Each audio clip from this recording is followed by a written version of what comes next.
Having a good background is important for any good story and also for art and life. Think about the best TV shows and movies you've seen or books you've read.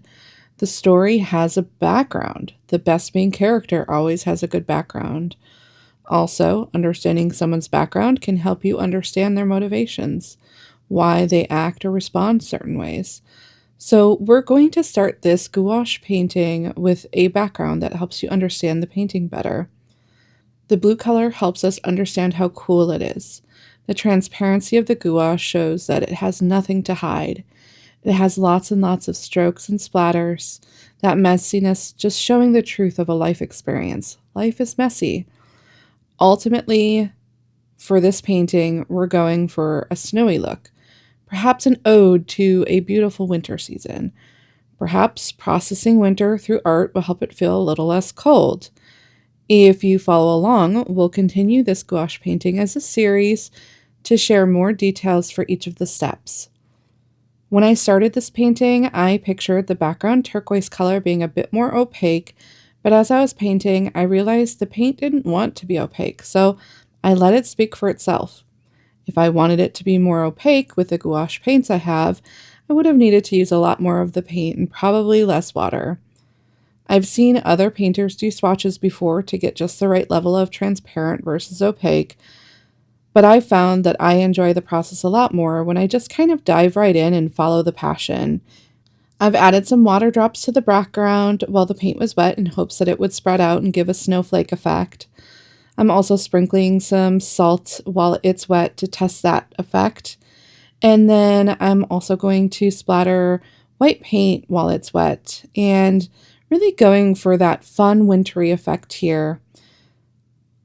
Ultimately, I'm pretty happy with how it turned out, and now I'm going to let this background dry and clean off the salt from the page before we get into step 2. Now that the background is fully dried, we are back for step 2, and we're going to add a vase to this gouache painting. The vase holds things. Most vases do. Maybe it's holding our hopes and dreams. Maybe it's holding our memories or our trauma. The vase in this painting is a nice Prussian blue to help balance out the lightness of the turquoise and the snowy splatters of the background. This color also wasn't as opaque as I wanted it, so I did end up adding more layers until I was happy. Now you may be asking yourself, what goes into this vase? Or perhaps you think you know what is going into this vase.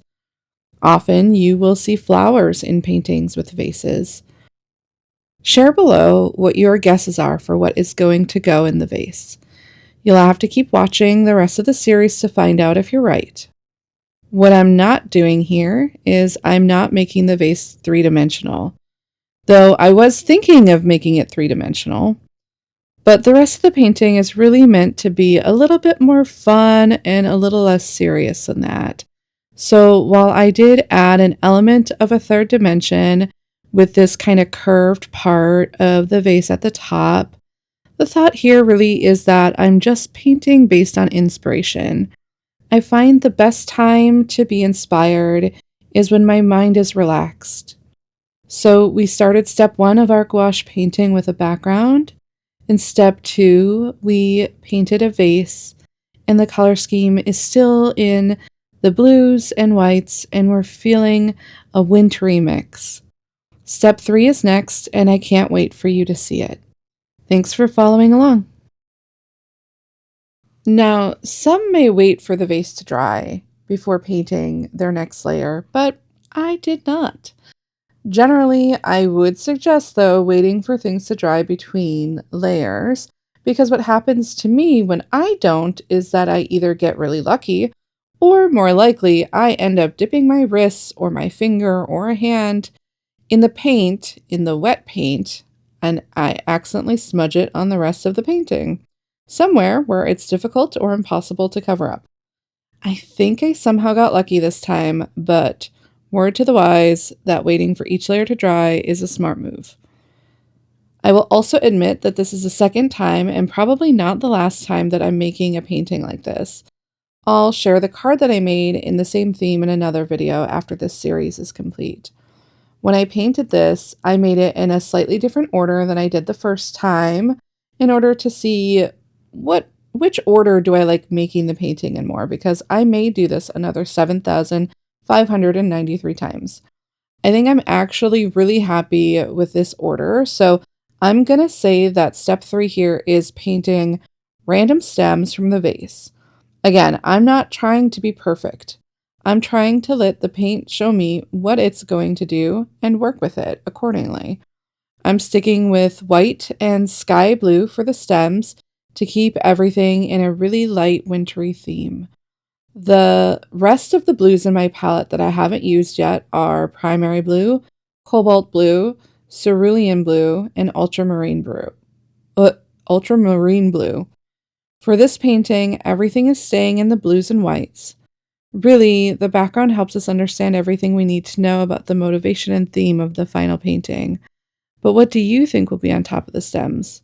Let me know below and come back for the next step to see what this turns into. I am excited for you to see, and I'm excited to see whether anybody guesses right. And now it's time for the big reveal. The vase is going to be filled with a bouquet of snowflakes. I live in a cold weather area, and it's easy to get a little blue this time of year, especially after some of the major holidays have passed. For me, making art helps to bring more joy to my life. It helps me relax, reduce stress, and ultimately, it takes my mind off of the madness and tragedies happening in the world today, even if only for 30 minutes or a couple hours at a time. It's nice to have a little escape to allow time to process everything.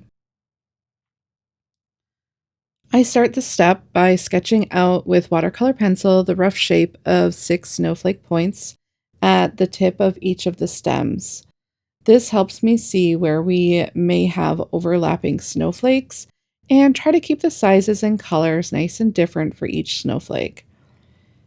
Painting all the snowflakes took about an hour and a half, so clearly I'm speeding this section up.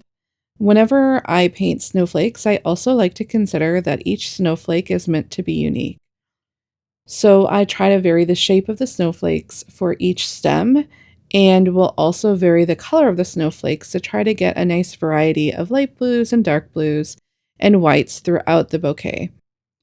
Ultimately, this is a painting led by inspiration of this concept of a bouquet of snowflakes. It is not realistic. There is no perfect painting that I'm trying to replicate. I'm just enjoying the process. And if you're using this for inspiration, you could be done with the series after this one. But if you follow along for the next step, you may be able to see what I add for finishing touches to make this something that really speaks to me and brings me joy when I look at it. Thanks for following along, and I hope you're inspired to paint something to help you with winter blues, if that's something that you're facing.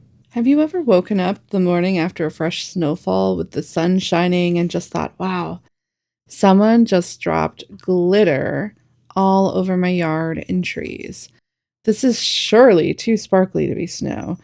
It can be so beautiful, if only for a moment until reality kicks in. Please tell me I'm not the only one that just thinks fresh snowfall can be so beautiful. Don't get me wrong, I don't always love snow. I do complain a lot when it snows about having to move it, how cold it is, how I hope it's not windy and the snowblower won't just blow the snow right back into my face when I'm trying to move the snow. I was born in a blizzard and I have lived here my whole life, so I both appreciate it and think about how nice it would be to never have to use a snowblower again. When I see things with a shimmer, a shine, or a sparkle, it lights up my heart and gives me joy. So it's no wonder that I have some lovely memories of the glittery snow. When I make a snowflake-themed painting, and really most other paintings, I usually think to myself about how and where I want to add a little sparkle.